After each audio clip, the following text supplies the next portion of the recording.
Page 82. Empty beer cans and whiskey bottles and a few half-eaten tins of Vienna sausage littered the floor. On one of the mattresses, Billy's father was snoring unevenly. His mouth hung open, and flies were gathered in the stubble of his beard. A wet stain had darkened his pants nearly to his knees. His zipper was undone, and his gross penis dangled to one side. I stared quietly, then asked, "What's the funny thing?" "Don't you see?" said Billy, pointing at his dad. "He pissed himself." Billy started laughing. I felt my face turning hot. "You're not supposed to laugh at your own father," I said to him. "Ever." "Ah, now don't go get all high and mighty on me," Billy said. "Don't go and try and pretend you're better than me, 'cause I know your daddy ain't nothing but a drunk like mine." I hated Billy at that moment. I really did. I thought of telling him about binary numbers and the glass castle and Venus and all the things that made my dad special and completely different from his dad. But I knew Billy wouldn't understand. I started to run out of the house, but then I stopped and turned around. "My daddy is nothing like your daddy," I shouted. "When my daddy passes out, he never pisses himself." At dinner that night, I started telling everyone about Billy Diehl's disgusting dad and ugly dump they lived in. Mom put down her fork. "Jeanette, I'm disappointed in you," she said. "You should show more compassion." "Why?" I said. "He's bad. He's a JD." "No child is born a delinquent," Mom said. "They only became that way," she went on, "if nobody loved them when they were kids. Unloved children grow up to become serial murderers or alcoholics." Mom looked pointedly at Dad and then back at me. She told me I should try to be nicer to Billy. "He doesn't have all the advantages you kids do," she said. The next time I saw Billy, I told him I'd be his friend, but not his girlfriend, if he promised not to make fun of anyone's dad. Billy promised. He kept trying to be my boyfriend. He told me that if I'd be his girlfriend, he would always protect me and make sure nothing bad ever happened to me, and buy me expensive presents. If I wouldn't be his girlfriend, he said, I'd be sorry. I told him if he didn't want to be just friends, fine with me. I wasn't scared of him. After about a week, I was hanging out with some other kids from the tracks, watching garbage burns in a big rusty trash can. They were all throwing in pieces of brush to keep the fire going, plus chunks of tire treads, and we cheered at the thick black rubber smoke that made our noses sting as it rolled past us into the air. Billy came up to me and pulled my arm, motioning me away from the other kids. He dug into his pocket and pulled out a turquoise and silver ring. "It's for you," he said. I took it and turned it over in my hand. Mom had a collection of turquoise and silver Indian jewelry that she kept at Grandma's house so Dad wouldn't pawn it. Most of it was antique and very valuable. Some man from a museum in Phoenix kept trying to buy pieces from her. And when we visited Grandma, Mom would let me and Lori put on the heavy necklaces and bracelets and conch belts. Billy's ring looked like one of Mom's. I ran it across my teeth and tongue like Mom had taught me to do.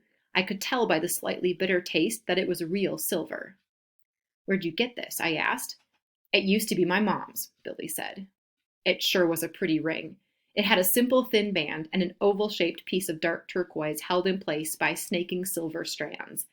I didn't have any jewelry, and it had been a long time since anyone had given me a present, except for the planet Venus. I tried on the ring. It was way too big for my finger, but I could wrap yarn around the band, the way high school girls did when they wore their boyfriends' rings. I was afraid, however, that if I took the ring, Billy might start thinking that I had agreed to be his girlfriend. He'd tell all the other kids, and if I said it wasn't true, he'd point to the ring. On the other hand, I figured Mom would approve, since accepting it would make Billy feel good about himself. I decided to compromise. "I'll keep it," I said, "but I'm not going to wear it." Billy's smile spread all across his face. "But don't think this means we're boyfriend and girlfriend," I said, "and don't think this means you can kiss me." I didn't tell anyone about the ring, not even Brian. I kept it in my pants pocket during the day, and at night I hid it in the bottom of the cardboard box where I kept my clothes. But Billy Diehl had to go and shoot his mouth off about giving me the ring. He started telling the other kids things like how, as soon as I was old enough, me and him were going to get married. When I found out what he was saying, I knew accepting the ring had been a big mistake. I also knew I should return it, but I didn't. I meant to, and every morning I'd put it in my pocket with the intention of giving it back, but I couldn't bring myself to do it. That ring was too darn pretty. A few weeks later, I was playing hide and seek along the tracks with some of the neighborhood kids. I found the perfect hiding place, a small tool shed behind a clump of sagebrush that no one had hid in before. But just as the kid who was it was finishing counting, the door opened and someone else tried to get in. It was Billy Diehl. He hadn't even been playing with us. "You can't hide with me," I hissed at him. "You're supposed to find your own place." "But it's too late," he said. "He's almost done counting." Billy crawled inside. The shed was tiny, with barely enough room for one person to fit in crouched over.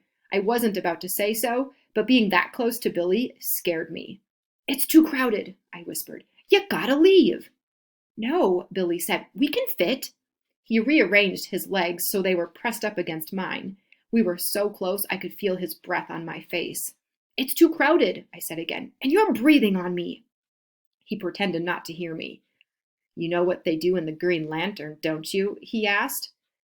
I could hear the muffled shouts of the other kids being chased by the boy who was it. I wished I hadn't chosen such a good hiding place. "Sure," I said. "What?"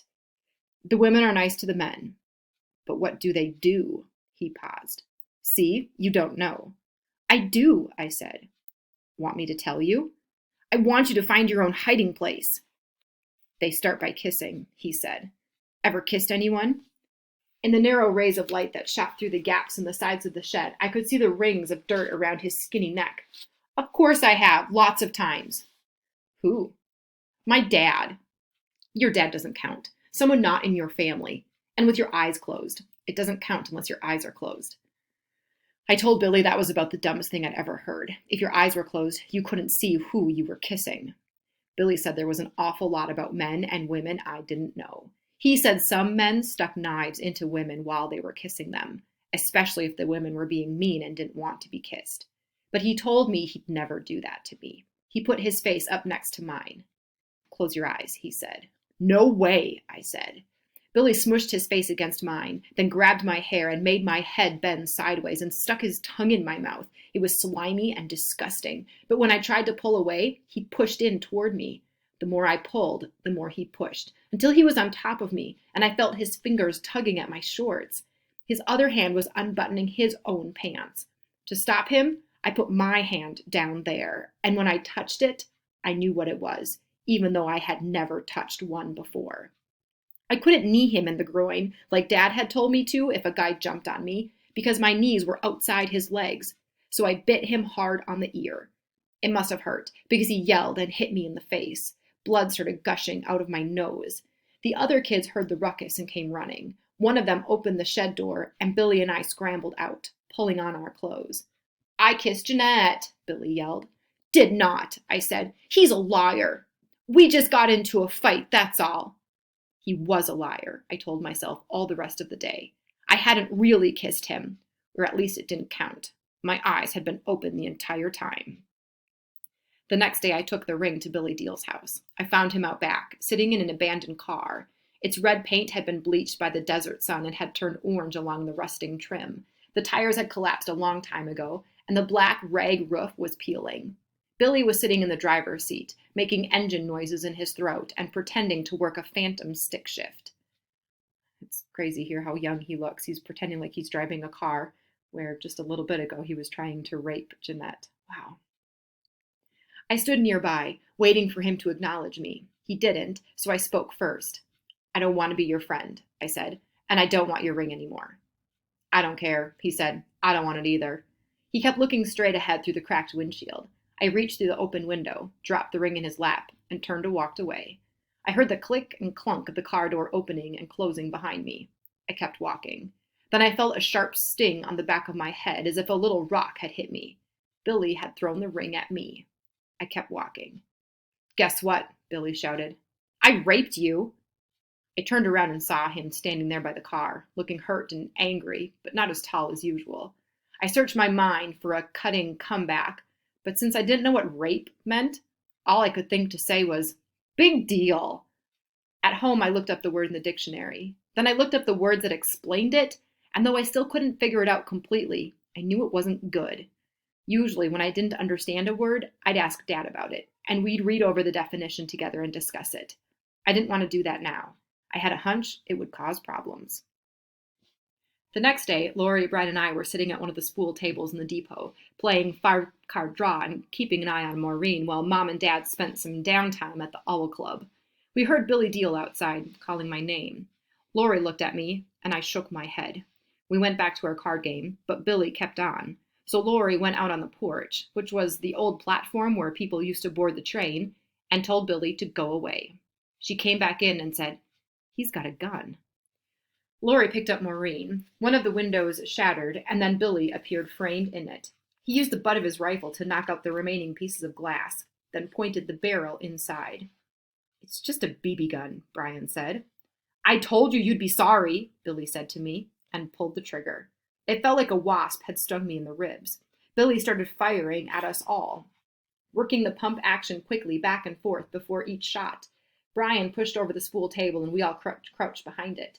The BBs pinged off the tablecloth. Maureen was howling. I turned to Lori, who was the oldest and in charge. She was biting her lower lip, thinking. She handed Maureen to me and took off running across the room.